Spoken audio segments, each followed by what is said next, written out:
안녕하세요. 리치고의 김기원입니다. 저는 이제 부동산 빅데이터로 이 부동산 시장의 혁신을 만들어 가고 있고요. 앞으로도 데이터에 기반해서 이 부동산 시장의 등대와 같은 역할을 잘 해 나가보도록 하겠습니다. 여러분들의 이런 소중한 댓글과 좋아요, 구독은 많은 힘이 되고 있습니다. 자, 오늘은 이제 제가 DSR 관련한 얘기를 좀 할 텐데요. 자, 요즘에 지금 가계빚이 굉장히 급증을 지금 많이 하고 있죠. 자, 그러다 보니까 빚이 너무 많이 늘어나다 보니까 이게 문제가 될 수 있다. 그래서 지금 나오는 얘기가 뭐예요?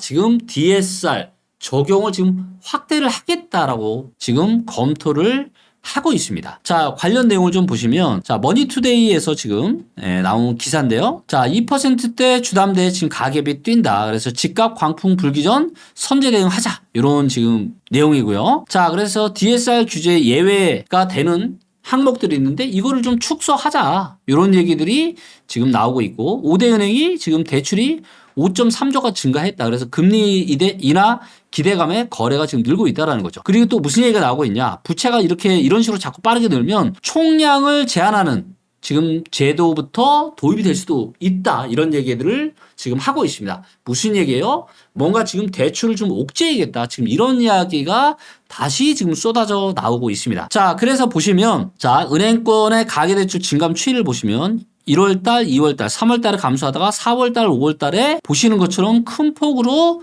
대출이 증가한 것을 확인할 수가 있습니다. 자, 그래서 이렇게 대출이 증가를 하다 보니까 지금 금융당국이 뭐라고 있어요? 전세 대출을 포함을 해서 DSR 예외 적용을 받는 대출의 추가적인 규제를 검토를 지금 하고 있다는 거예요. 왜? 가계대출 증가세가 너무 심상치 않다라는 거죠. 자, 그래서 금리 인하 기대감에 주택 거래량이 늘고 있고, 그 다음에 주택 공급량 감소 전망까지 겹치다 보니까 지금 또다시 집값 광풍이 지금 올 수 있는 거 아니냐. 지금 이런 우려가 나오고 있다라는 거죠. 그래서 이런 우려를 좀 잠재우기 위해서 지금 DSR 적용을 좀 더 빡빡하게 어렵게 만들자라는 지금 이야기가 나오고 있는 겁니다. 자, 그래서 금융당국에서는 오는 9월에 스트레스 DSR을 도입을 하더라도 대출 증가세를 꺾기에는 역부족일 거다라는 지적이 나오고 있는데, 은행권의 가계대출 증가세를 주도하는 주담대는 이미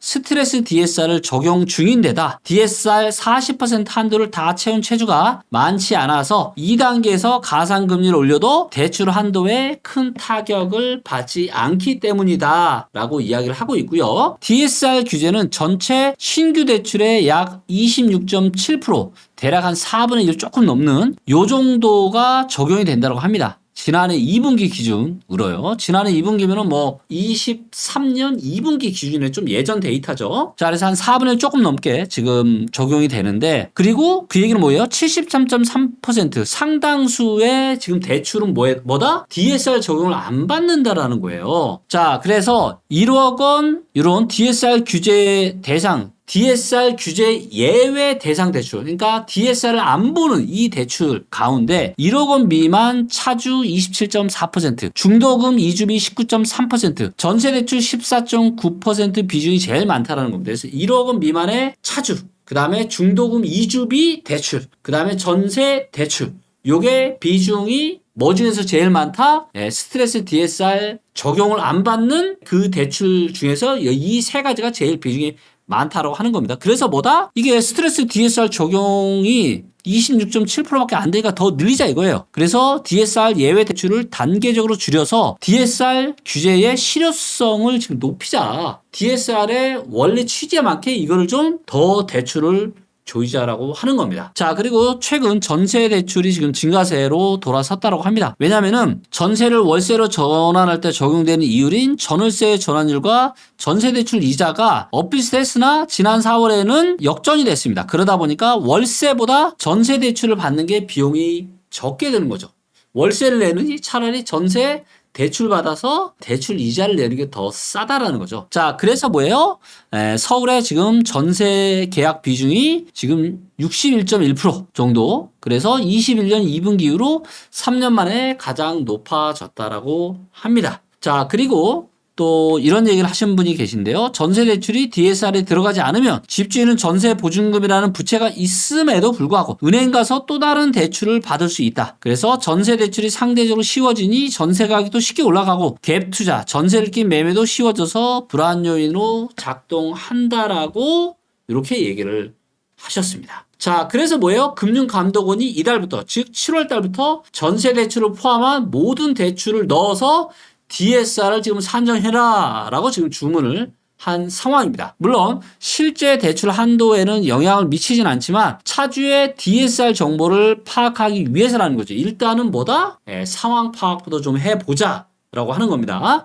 그리고 또 뭐예요? 전세 대출은 지금 무주택 서민의 주거 안정과도 연결되는 만큼 충격을 줄이기 위해서 단계 도입을 해야 할 거다. 그러니까 무슨 얘기예요? 전세 대출을 DSR 규제를 할 수 있는데 이거를 확 시행을 하는 게 아니라 얘도 충격을 줄이기 위해서 하게 된다면 단계적으로 시행을 하게 될 거라는 거죠. 자, 그리고 가계부채 증가 속도가 더 빨라진다. 어떻게 하겠다? 과거처럼 대출의 총량을 규제하겠다. 자, 그래서 지금 전반적인 얘기는 뭐예요? 대출을 지금 다시 옥죄이겠다. 이런 거를 지금 금융당국에서 지금 만지작 거리고 있다라는 거죠. 자, 또 다른 뉴스를 보겠습니다. 자, 이거 동아일보 기사인데요. 영끌 B2 지금 다시 꿈틀거리고 있다. 나흘 만에 무려 2조 2천억이 늘었다. 자, 그래서 이제 보시면 6월 말에 지금 5조 3,415억. 이렇게 지금 대출이 증가한 거죠. 자, 그래서 이제 보시면, 자, 보세요. 7월 4일이니까, 자, 요때 이제 5월 말에 5조 3천억. 그 다음에 6월 말에 5조 8,466억. 그 다음에 뭐예요? 7월 4일 날 8,387억. 4일 만에 거의 1조 가까이가 증가를 한 겁니다. 이거는 뭐예요? 전월 말 대비해서입니다. 전월 말 대비해서 얼만큼 더 늘었는지. 그래서 5월 말에 5조 3천억이 늘고 6월 말에는 5조 8,466억이 늘고 7월 달은 4일 만에 8,387억이 는 거예요. 거기다가 지금 신용대출도 많이 증가를 하고 있는 거죠. 자, 그래서 대출이 지금 상당히 많이 꿈틀꿈틀 지금 하고 있다라는 겁니다. 그래서 지금 무슨 얘기가 나오고 있는 거예요? 지금 DSR 적용하는 거 지금 예외 두지 말자 이거예요, 지금. 그래서 전세자금 대출뿐만 아니라 정책자금 대출, 중도금, 이주비 대출에도 지금 DSR 적용을 확대해야 된다고 지금 이야기들이 나오고 있는 겁니다. 실제로 이것들이 금융당국도 지금 DSR 확대 적용을 검토하고 있는 거고요. 자, 그래서 내용을 다시 종합적으로 제가 정리를 좀 해보도록 하겠습니다. 자, 부채가 지금 급격하게 증가를 하고 있습니다. 자, 그러다 보니까 추가적으로 지금 DSR 적용을 검토를 하고 있는 거고요. 특히 전세대출 DSR 적용의 여부가 굉장히 중요한 포인트로 작용이 될 것 같고요. 그리고 이걸 혹시라도 하게 된다면 단계적으로 해서 충격을 아마도 완화하겠다라고 하는 거고요. 자, 여러 가지 내용들을 봤을 때 이제는 거의 마지막 영끌 단계로 보여집니다. 이제 더 이상 영끌하기 쉽지 않다는 거죠. 그래서 영끌의 마지막 단계가 24년 7월에서 8월 이 정도가 영끌의 거의 마지막 단계가 될 거라고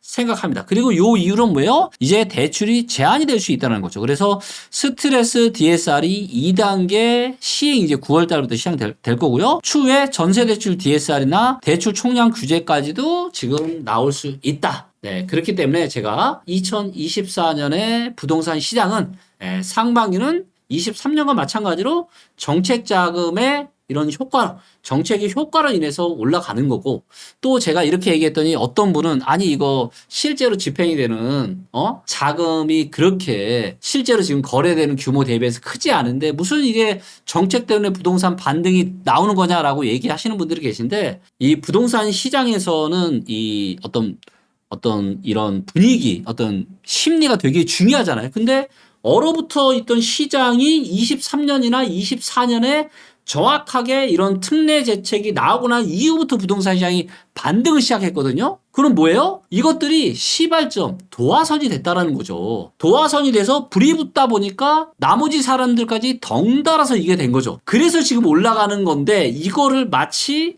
무슨 실제 지금 어떤 신생아 특례나 이거를 적용받아서 집 사는 사람의 금액이 얼마 되지 않으니까 이거는 정책 효과가 아니다. 이렇게 얘기를 하시는 분이 계신데, 이거는 제가 보기에는 그렇지 않다. 일단 도화선을 정부가 만들어 준 거고, 도화선으로 인해서 방향성이 바뀌었고, 그러다 보니까 주변에서 덩달아서 같이 지금 분위기에 심취해서 사면서 분위기가 단기 반등이 나오는 거다. 자, 그런데 이런 단기 반등은 8월에서 9월까지 마지막 불꽃을 피울 수 있지만 9월달, 10월달부터는 여러 가지 이런 특례 정책의 한계에도 거의 다 보이고 그 다음에 스트레스 DSR도 시행이 될 거기 때문에 9월, 10월 달부터는 분위기가 많이 달라질 수 있습니다. 그리고 어쩌면 지금 여러 가지 경제 지표나 이런 것들을 봤을 때 상당히 지금 위험한 내용들이 많고 본질적으로 지금 서울의 아파트 가격은 너무나도 비싸기 때문에 분위기에 편승해서 내 집 마련을 하시는 거는 마치 지금 21년 가을에